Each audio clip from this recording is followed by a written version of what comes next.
Has the quarantine days changed? So we know that those who are coming from non-green country will have to stay in the hotel for 10 days in the hotel or 9 nights. So you have to pre-book, diba? Book in advance 9 nights in the hotel. Well, we have some kababayans po who received this email from their hotel. Let's read it. Dear Ma'am or Sir, please see attached file. New IATF guidelines. As per DOH, all arriving international passengers, no matter its vaccination status or coming from green country, will be required to undergo 10 days facility quarantine. 10 days facility quarantine would mean 10 nights. And they will be released on the 11th day to complete their 14 days in their respective residences. And still the testing will be on the 7th day. Huh? 10 nights, so you have to pre-book for 10 nights and then no more green lanes? What's this? This email was received by our kababayans who are staying or who will be staying at Bayfront Hotel in Cebu. Is that true?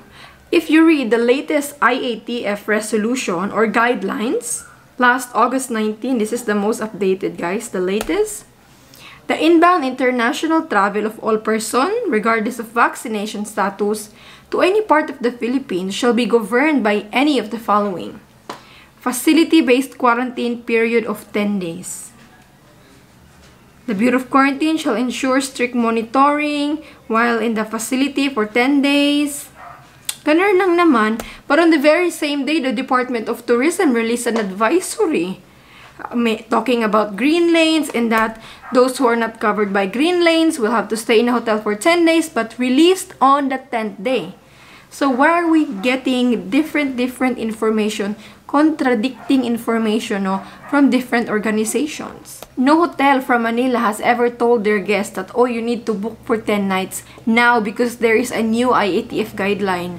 I have been asking people and it seems like only those guests Cebu has received that email that they need to secure 10 nights pre-booking.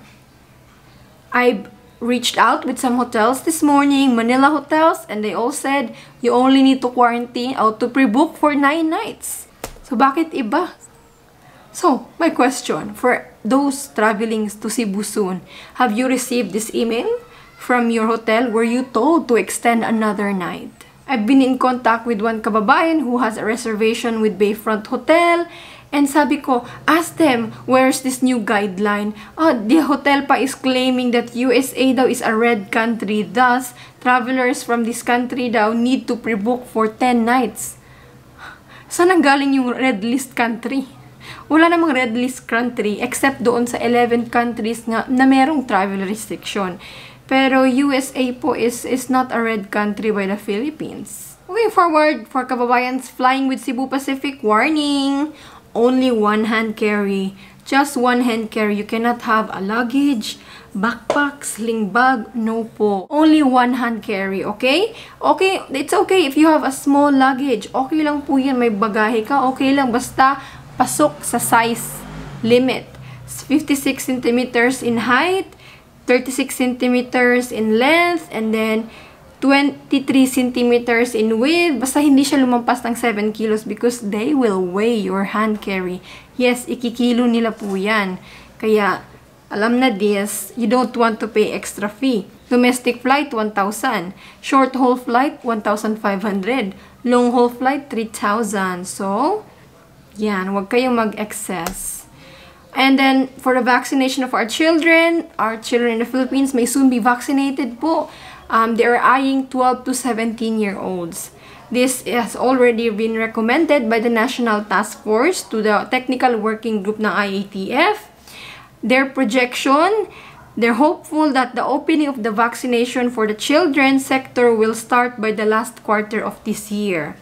The Philippines is already preparing for this and has already ordered 10 million Sinovac, 5 million Pfizer, and 3 million Moderna vaccine doses. Good news for kababayans, Filipino household service workers, they're allowed to go back to Hong Kong as long as they can secure an international vaccination certificate. You can order online po. For those vaccinated in the Philippines, Non OFW for national, secure it just so you have a proof that you're fully vaccinated. This is accepted globally. Anyways, there's a very sad news, no? One of our kababayans, an OFW who went home, died in the quarantine hotel. This OFW po died on the day she was set to go home. Sayang talaga guys, on the 10th day po. Pumanaw po siya. With her death, she left 2 of her children. Still, grade 7 at grade 8. Nakakalungkot talaga. Nagluluksa ngayon ang pamilya ng OFW na si Rachel Sagonoy na pumanaw sa quarantine facility malayo sa kanyang mga mahal sa buhay. Nakabalik siya sa bansa noong August 10 at ang kanyang flight mula Saudi Arabia lumapag sa Cebu. Nagnegatibo raw siya sa COVID at dinala sa isang quarantine facility. So she requested po to be moved, to be transferred to the hospital because she is really weak. She was already struggling to breathe upon arrival. But the Bureau of Quarantine, OWA in Cebu, told her no because puno na daw. Hospitals in Cebu City are already full. To me, it doesn't really sound like they did everything they could. These kababayan, so poor. Sana man lang nakita niyo yung mga anak niya. I'm sure they would gladly take a test, yung mga anak, kahit RT-PCR test sila, makita lang yung nanay nila. As you can see here, they have no consideration, guys.